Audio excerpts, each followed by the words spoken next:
ഉൽപ്പത്തിയുടെ പുസ്തകത്തിലുള്ള വായന 1-ാം അധ്യായം 1 മുതൽ 31 വരെയുള്ള തിരുവചനങ്ങൾ. ദൈവം പ്രപഞ്ചത്തെ സൃഷ്ടിക്കുന്നു. ആദ്യം ദൈവം ആകാശവും ഭൂമിയും സൃഷ്ടിച്ചു. ഭൂമി രൂപരഹിതവും ശൂന്യവുമായിരുന്നു. ആഴത്തിനു മുകളിൽ അന്ധകാരം വ്യാപിച്ചിരുന്നു. ദൈവത്തിന്റെ ചൈതന്യം വെള്ളത്തിനു മീതെ ചലിച്ചുകൊണ്ടിരുന്നു. ദൈവം അരുളിച്ചെയ്തു, വെളിച്ചമുണ്ടാകട്ടെ. വെളിച്ചമുണ്ടായി. വെളിച്ചം നല്ലതെന്ന് ദൈവം കണ്ടു. അവിടുന്ന് വെളിച്ചത്തെ ഇരുളിൽ നിന്ന് വേർതിരിച്ചു. വെളിച്ചത്തിന് പകലെന്നും ഇരുളിന് രാത്രിയെന്നും പേരിട്ടു. സന്ധ്യയായി പ്രഭാതമായി 1-ാം ദിവസം. ദൈവം വീണ്ടും അരുളിച്ചെയ്തു, ജലമധ്യത്തിൽ ഒരു വിതാനമുണ്ടാകട്ടെ.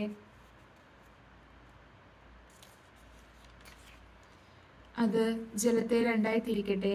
ദൈവം വിതാനമുണ്ടാക്കുകയും അതിന് താഴെയുള്ള ജലത്തെ മുകളിലുള്ള ജലത്തിൽ നിന്ന് വേർതിരിക്കുകയും ചെയ്തു. അപ്രകാരം സംഭവിച്ചു. വിതാനത്തിന് അവിടുന്ന് ആകാശം എന്ന് പേരിട്ടു. സന്ധ്യയായി പ്രഭാതമായി 2-ാം ദിവസം. ദൈവം വീണ്ടും അരുളിച്ചെയ്തു, ആകാശത്തിന് കീഴിലുള്ള വെള്ളമെല്ലാം ഒരിടത്ത് ഒരുമിച്ച് കൂടട്ടെ. കര പ്രത്യക്ഷപ്പെടട്ടെ. അങ്ങനെ സംഭവിച്ചു. കരയ്ക്ക് ഭൂമിയെന്നും ഒരുമിച്ച് കൂടിയ ജലത്തിന് കടലെന്നും ദൈവം പേരിട്ടു. അത് നല്ലതെന്ന് അവിടുന്ന് കണ്ടു. ദൈവം അരുളിച്ചെയ്തു, ഭൂമി എല്ലാത്തരം ഹരിതസസ്യങ്ങളും ധാന്യച്ചെടികളും വിത്ത് ഉൾക്കൊള്ളുന്ന ഫലങ്ങൾ കായ്ക്കുന്ന വൃക്ഷങ്ങളും മുളപ്പിക്കട്ടെ. അങ്ങനെ സംഭവിച്ചു. ഭൂമി എല്ലാത്തരം ഹരിതസസ്യങ്ങളും ധാന്യച്ചെടികളും വിത്തുള്ള ഫലങ്ങളോട് കൂടിയ വൃക്ഷങ്ങളും മുളപ്പിച്ചു. അവ നല്ലതെന്ന് ദൈവം കണ്ടു.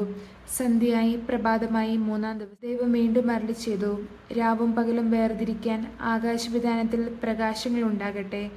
അവ ഋതുക്കളും ദിനങ്ങളും വർഷങ്ങളും കുറിക്കുന്ന അടയാളങ്ങളായിരിക്കട്ടെ.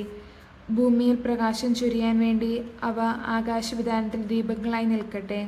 അങ്ങനെ സംഭവിച്ചു. ദൈവം 2 മഹാദീപങ്ങൾ സൃഷ്ടിച്ചു. പകലിനെ നയിക്കാൻ വലുത്, രാത്രിയെ നയിക്കാൻ ചെറുത്. നക്ഷത്രങ്ങളെയും അവിടുന്ന് സൃഷ്ടിച്ചു.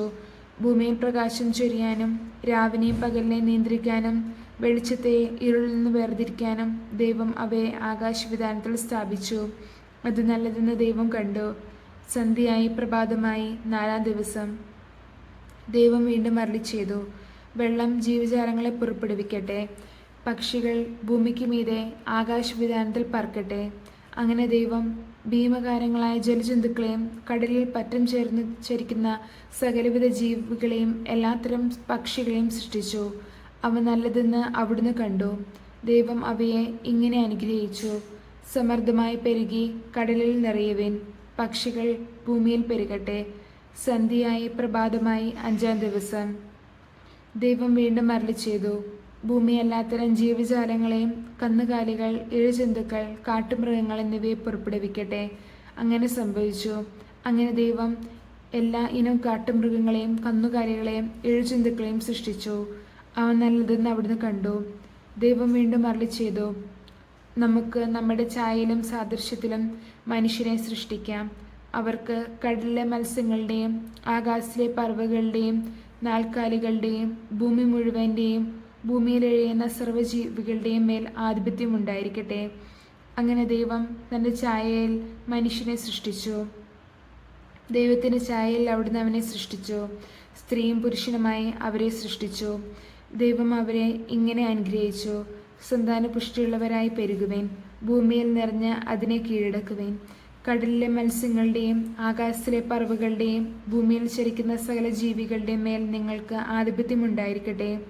ദൈവം അരുളിച്ചെയ്തു, ഭൂമുഖത്തുള്ള ധാന്യം വിളയുന്ന എല്ലാ ചെടികളും വിത്ത് ഉൾക്കൊള്ളുന്ന പഴങ്ങൾ കായ്ക്കുന്ന എല്ലാ വൃക്ഷങ്ങളും ഞാൻ നിങ്ങൾക്ക് ഭക്ഷണത്തിനായി തരുന്നു.